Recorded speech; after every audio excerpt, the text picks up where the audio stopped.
lead as to where to focus. So the point is first definition, what's happening?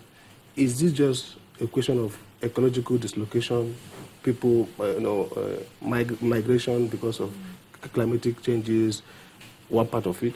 Has it taken the idea, the nature of an ethnic conflict in the Benue area? That's another side of it. Has it not been politicized? And so you see these different strands. Except to separate them, you won't be able to see how security should move. For example, take the narrative of ecology. Yes, it's true that with what happened to the Sahel region, with what's happened to the dams, all these problems have created for us a livelihood failure problem. I have to deal with from that point of view. How do you deal with this crisis in the context of a new political economy? He talked about routes that were there in the colonial era.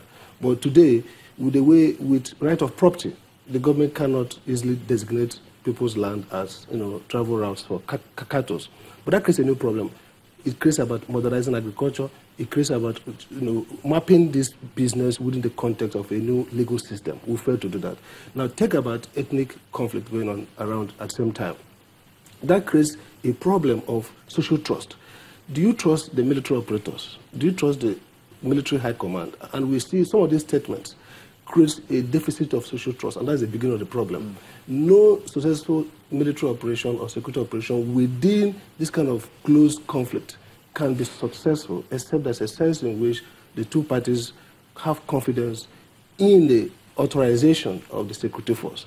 And so when you hear IG make some of these statements, or the Minister of Defense make this kind of statement, it creates ab initio a failure part. There's no way you can be able to arrest this situation if the communities themselves have no sense of confidence in the neutrality, number one. Because the idea of a state is the monopoly of violence, and a neutral monopoly, meaning that the state is working for everybody. And so I think the security operation is compromised, day one, by a deficit of trust. That's number one. And then the level of response is both uncoordinated and half-hearted.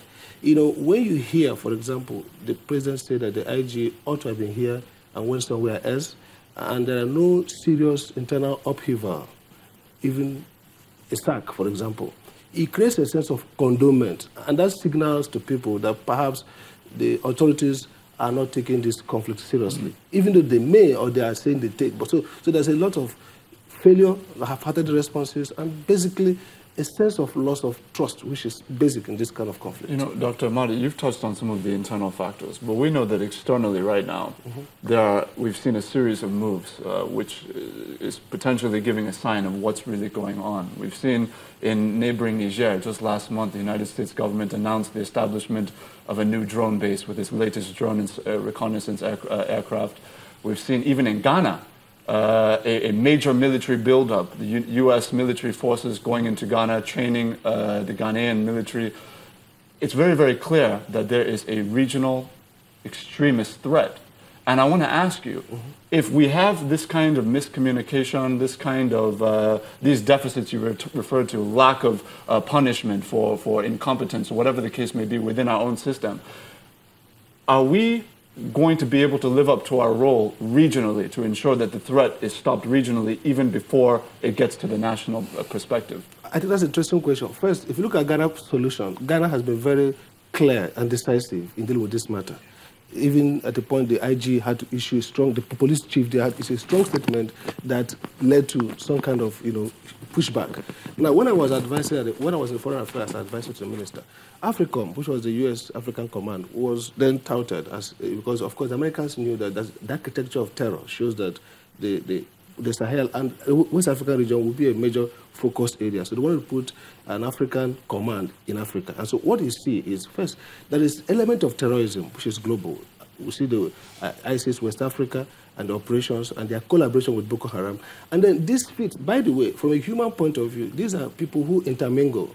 The people who are Boko Haram could as well be internal terrorists in the Benue. The people who are Boko Haram could as well be ISIS West Africa. So there is need for a coherent strategy in West Africa. And so what's happening with AFRICOM, it has its own problem with sovereignty, a problem with undermining West African sovereignty, and of course economic political sustainability, because after the terror, they are there. They have got all the intelligence, and they are able to perhaps shape how our society evolves. But beyond that, what is missing in Nigerian response will be that Nigerians are lukewarm and incoherent. For example, people are saying declare the so-called Fulani herdsmen as a terror group. And what that means actually is that if you watch the U.S. classification, they are classified.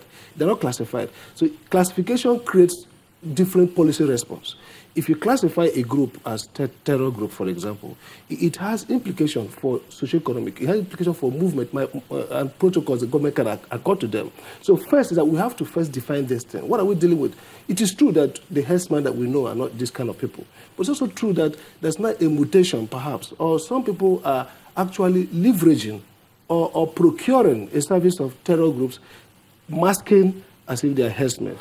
If you don't define well, that's the problem I'm saying, you have loss of coherence and you have loss of effectiveness in execution because strategy must align means to end. So Nigerian problem is first incoherence. We don't know what we're dealing with. We don't want to admit what we're dealing with. And therefore, we are held back, constrained in marshalling out the most effective strategies to do with it. No, but